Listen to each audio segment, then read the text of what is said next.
Ito lang pong kaso na umano'y kakaharapin ng ilang pong mga individual at dito nga po, number 1 po sa listahan nito ay si Julie Rose Defensor at maging yung anak po nila na si Miguel Gabriel Defensor. Una po sa lahat, no?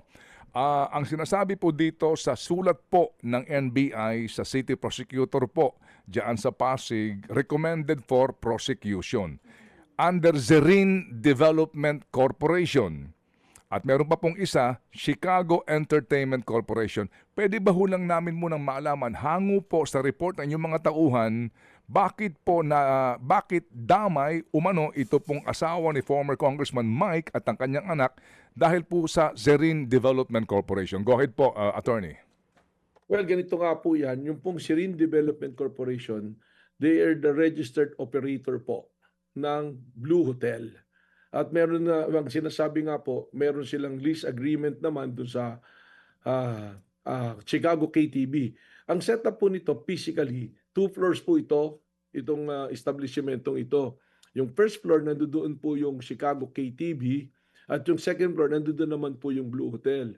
Nung pinasok po yan para i-rescue nga yung mga individuals who are allegedly victims of human trafficking, lumabas po sa amin na magkarugtong to. It's like continuing po eh.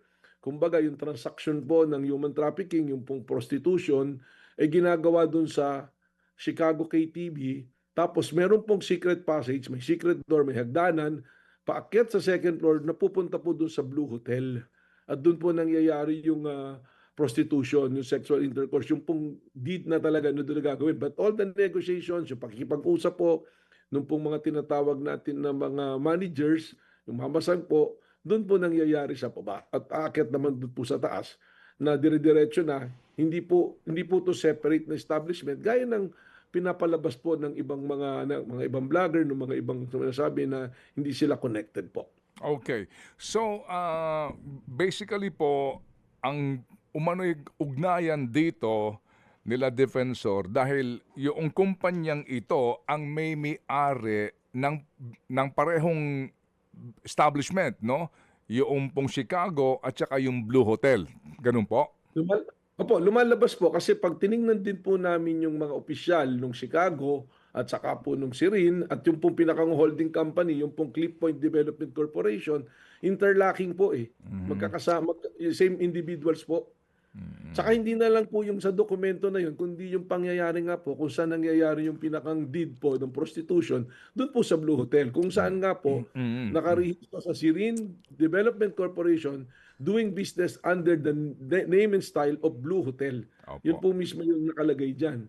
So malinaw po na talagang ang presidente po at chairman po ng Zerin ay ang asawa po ni Mike Defensor at yung anak niya i-treasurer po. Opo. So kumbaga po, para mas maliwanag din, wala sa site ito pong sila Defensor at yung mga binabanggit po na opisyal ng naturang kumpanya during the rescue and raid na ginawa ng mga tauhan ninyo.